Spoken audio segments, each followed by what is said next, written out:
Hi there guys! Over the last 2 weeks we've been looking at how the Nazis used the police state and terror to control religion and the population as a whole. This time we're going to be taking a look at the work of Joseph Goebbels and the use of propaganda to win the hearts and minds of the German people. You will remember Joseph Goebbels becoming an important member of the Nazi Party after the Bamberg Conference in 1926. He had proved himself during the election campaigns in 1928 and 1932, and in 1933 Hitler made Goebbels the Minister for People's Enlightenment and Propaganda. He was in charge of censoring attitudes which were anti-Nazi and promoting the beliefs and attitudes of the Nazi Party through propaganda. Goebbels wanted to create a message that became deeply embedded in the attitudes of the German people. The Nazis controlled all aspects of media, sport, culture and the arts. You will remember that the Nazis had their own newspaper, and in 1933 they started banning the newspapers of their opponents. By 1935 the Nazis had closed down 1,600 newspapers. Of those that remained, the newspapers had to publish what the Nazis ordered. Sometimes they were told what they could not publish, and they were told what they should say in regular briefings. Sometimes they were given the exact words to print. This meant that Germany no longer had a free press. German newspapers were not free to publish what they wanted, and so the opinions of the Nazis only appeared in newspapers. The radio, or wireless, was increasingly popular throughout the 1920s and 30s, and Goebbels was quick to use this new media to promote the views of the Nazis. The Nazis took control of the factories which produced radios and worked hard to get as many radios into homes as possible. By 1939, 70% of Germans had a radio in their home, which was more than any other country in Europe. All radio stations were under Nazi control, and radios were placed in public places such as cafes and schools. Hitler made broadcasts which were compulsory to listen to, and the only challenge to this policy was the possibility of picking up foreign radio stations, and those with more expensive sets could pick up the BBC World Service, which countered the Nazis' message. Cheaper sets produced by the Nazis were shortwave only, meaning they couldn't pick up the foreign stations. The Nazis had been using rallies organised and run by Goebbels in the late 1920s and early 1930s. Once the Nazis were in power though, they became bigger and incorporated the army and other government resources. One important rally was held at Nuremberg every year. The rallies became bigger, using Nazi symbols to create a sense of belonging and excitement. Sport was another opportunity for the Nazis to self-promote and embed the ideas of the Nazis. Every sporting win was promoted as a win for the Nazi ideals of being the best and racial purity. Sports stadiums were covered in Nazi symbols, and all teams, even foreign teams, were made to perform the Nazi straight-arm salute, encouraging the idea that even foreign nationals respected the Führer. The best example of this is the 1936 Berlin Olympics. The Nazis built a 110,000-seater stadium, which was the largest in the world, and it was covered in Nazi symbols. The Nazis won 33 medals, which is more than any other country, and Goebbels used this as an opportunity to claim that the success was due to the Nazis. The games were filmed by one of Germany's leading film directors, and the films were played in German cinemas. The games were treated as an opportunity to promote the Nazi ideals beyond Germany. Any evidence of brutality or violence were hidden for the duration of the games. However, the Nazis were challenged by a black American called Jesse Owens, who won 4 gold medals. Owens' victories were censored from German films, newspapers and radio announcements. Finally, we come to art and culture. You will remember in the 1920s, new kinds of art, architecture and cinema became popular. The Nazis hated the new art, especially those that were gritty and realistic, and instead wanted art that painted Germany in a romantic light and promoted the Nazi ideals of strength, sacrifice and loyalty. The Nazis set up a Reich Chamber of Art. In order to paint, sculpt or teach, you had to be a member. 42,000 artists were accepted. In 1936, over 12,000 paintings were removed from German art galleries, including work by Van Gogh and Picasso. The Gestapo would regularly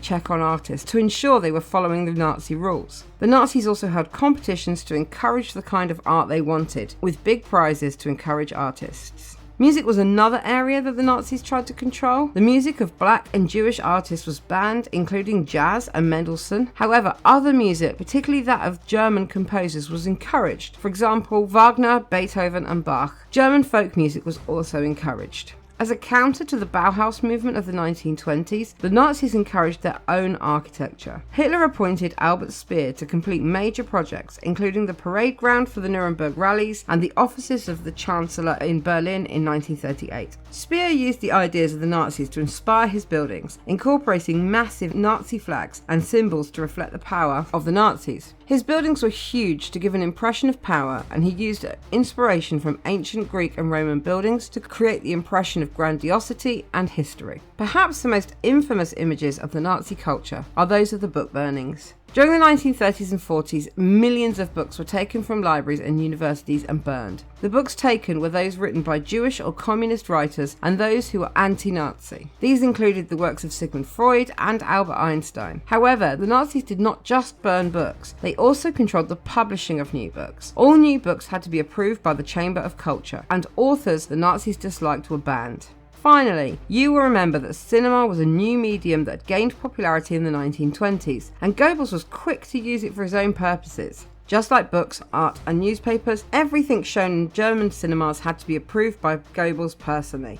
All films shown in the cinemas were preceded by a newsreel which lasted about 45 minutes, promoting the work of the Nazis. The Nazis did produce their own films, and approximately 1,300 Nazi-made films were released. The films varied in style and subject, but all promoted Nazi ideals and beliefs. One example is a fictional story of a Hitler Youth member killed by communists called Hitler Junge Quecks. And Goebbels even commissioned a cartoon in the style of Mickey Mouse where the character, Hansi, looked a little bit like Hitler and was harassed by crows with stereotypical Jewish features. Okay, that is everything you need to know about propaganda and censorship by the Nazis. There was a lot to take in there, so you might want to watch this one a few times. Don't forget to check out my website for worksheets and revision guidance, and I will see you next time.